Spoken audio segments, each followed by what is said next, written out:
ഞങ്ങൾക്ക് ഒരിക്കലും പാർട്ടിയില്ല. ഞങ്ങൾ കുടുംബശ്രീ പ്രവർത്തനം, ഞങ്ങളുടെ പാർട്ടി കുടുംബശ്രീയാണ്. അത് ഇന്ന രാഷ്ട്രീയമൊന്നുമില്ല. നമുക്ക് ഏത് പഞ്ചായത്ത് ഭരണസമിതി വന്നാലും ഏതിനും കേരളത്തിലാരും മുഖ്യമന്ത്രി വന്നാലും നമുക്ക് കുഴപ്പമില്ല. നമ്മൾ ആരാണോ സർക്കാർ നമ്മുടെ സർക്കാർ. പത്തനംതിട്ട നാരങ്ങാനം ഗ്രാമപഞ്ചായത്തിലാണ് ഞാൻ നിൽക്കുന്നത്. ഇവിടെ BJPയുടെ ഗ്രാമപഞ്ചായത്ത് പ്രസിഡന്റാണ്. അതായത് NDA മുന്നണിയാണ് പഞ്ചായത്ത് ഭരിക്കുന്നത്. പ്രധാന പ്രതിപക്ഷം എന്നുള്ളത് UDF ആണ്. LDFന് 2 അംഗങ്ങളാണുള്ളത്. ഇപ്പോൾ UDF ഒരു അവിശ്വാസ പ്രമേയത്തിന് നോട്ടീസ് നൽകി. അതിന്മേൽ ഇപ്പോൾ വോട്ടെടുപ്പ് നടക്കുകയാണ്.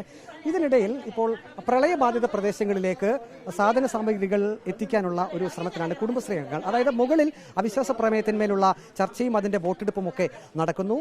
അതേസമയം തന്നെ പ്രളയ ദുരിതാശ്വാസ ബാധിതരായിട്ടുള്ള ആളുകൾക്ക് വേണ്ടിയിട്ടുള്ള സാധന സാമഗ്രികൾ കുടുംബശ്രീ അംഗങ്ങൾ എത്തിക്കുകയാണ്.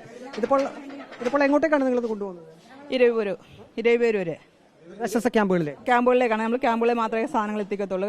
കളക്ഷൻ സെന്ററുകളിൽ കൊടുക്കത്തില്ല. കൃത്യമായിട്ട് ക്യാമ്പുകളിൽ അർഹതപ്പെട്ടവരുടെ കയ്യിൽ എത്തിക്കാൻ വേണ്ടി ഞങ്ങൾ ശ്രമിക്കുന്നത്. BJPയുടെ പഞ്ചായത്ത് പ്രസിഡന്റാണ്. NDA ആണ് ഭരിക്കുന്നത്. ഇപ്പോൾ കോൺഗ്രസ് UDF അവിശ്വാസ പ്രമേയത്തിന് നോട്ടീസ് നൽകി. അവിടെ മുകളിലൊക്കെ വലിയ ചർച്ചയൊക്കെ നടക്കുകയാണ്. അതിനിടയിലാണ് നിങ്ങളുടെ ഈ സന്നദ്ധ പ്രവർത്തനം. ഞങ്ങൾക്ക് ഒരിക്കലും പാർട്ടിയില്ല. ഞങ്ങൾ കുടുംബശ്രീ പ്രവർത്തനം, ഞങ്ങളുടെ പാർട്ടി കുടുംബശ്രീയാണ്. ഞങ്ങൾ കുടുംബശ്രീയായിട്ട് മുന്നോട്ട് പോകും. ഏത് പാർട്ടി ഭരിച്ചാലും ഞങ്ങൾ അവരുടെ കൂടെ ഉണ്ടാവും. അത്രേ ഉള്ളൂ.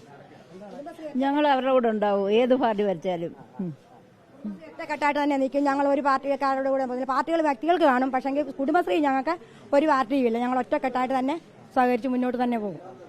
ഇപ്പോൾ ദുരിതാശ്വാസ ക്യാമ്പുകളിലേക്ക് വളരെ പെട്ടെന്ന് തന്നെ എത്തിക്കും സാധന സാമഗ്രി. എത്തിക്കും. നമ്മളാണെങ്കിൽ ഈ കളക്ഷൻ സെന്ററിലോട്ട് അങ്ങനെ എത്തിക്കുന്നില്ല. കാരണം വെച്ചാൽ ആൾക്കാരിലോട്ട് നേരിട്ട് എത്തിച്ചിട്ട് അവർക്ക് ഇനി എന്തെങ്കിലും ആവശ്യമുണ്ടെങ്കിൽ നമ്മളെ കൊണ്ട് കഴിയുന്ന സഹായം. ഇന്നലെ നമ്മൾ അങ്ങനെയാണ് ചെയ്തത്. ഡയറക്റ്റ് ആൾക്കാരെ എത്താത്തടുത്ത് സാധനങ്ങൾ എത്തുന്ന റോഡ് സൈഡിലുള്ള ക്യാമ്പുകൾ നമ്മൾ നോക്കിയിട്ടില്ല. കാരണം ഈ ഉൾപ്രദേശങ്ങളുണ്ടല്ലോ, വെള്ളമൊക്കെ കയറി കിടക്കുന്ന ഇപ്പോഴും ഉൾപ്രദേശങ്ങളിൽ വില്ലേജിന്റെ മാത്രം സഹായം കിട്ടുന്ന ക്യാമ്പുകളിലാണ് നമ്മൾ ഇന്നലെ സാധനം എത്തിച്ചത്. അപ്പോൾ മുകളിലവിടെ ചർച്ച നടക്കുകയാണ്. BJP പ്രസിഡന്റിനെ പുറത്താക്കുന്നതിന് വേണ്ടിയിട്ട് UDF കൊടുത്ത അവിശ്വാസ അതെന്തേലൊക്കെ നടക്കട്ടെ. നമുക്ക് നമ്മുടെ ജോലികൾ നമ്മുടെ ഇത് വെച്ച് പോന്നു. നമുക്ക് രാഷ്ട്രീയങ്ങളൊന്നുമില്ല.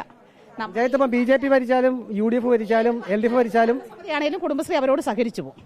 അത് ഇന്ന രാഷ്ട്രീയമൊന്നുമില്ല. നമുക്ക് ഏത് പഞ്ചായത്ത് ഭരണസമിതി വന്നാലും ഏതിനും കേരളത്തിലാരും മുഖ്യമന്ത്രി വന്നാലും നമുക്ക് കുഴപ്പമില്ല. നമ്മൾ ആരാണോ സർക്കാർ നമ്മുടെ സർക്കാർ എന്നുള്ള രീതിയിൽ പ്രവർത്തനമായിട്ട് മുന്നോട്ട് പോകും. അതാണ് കുടുംബശ്രീയുടെ നിലപാട്.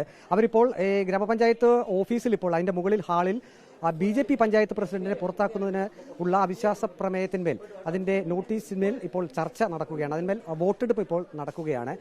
അതിനിടയിലാണ് ഇത്തരത്തിൽ കുടുംബശ്രീ അംഗങ്ങൾ പ്രളയബാധിതരായിട്ടുള്ള ആളുകൾക്ക് അന്നം എത്തിക്കുന്നതിന് വേണ്ടിയിട്ട് സാധന സാമഗ്രികൾ ഇപ്പോൾ വാഹനത്തിൽ കൊടുത്തുവിട്ടത്. അതിന്റെ തിരക്കിലായിരുന്നു ഇപ്പോൾ കുടുംബശ്രീ പ്രവർത്തകർ. വീഡിയോ വിഷ്ണുപ്രസാദിനൊപ്പം reporter Praveen Purushothaman, in reporter, Pathanamthitta.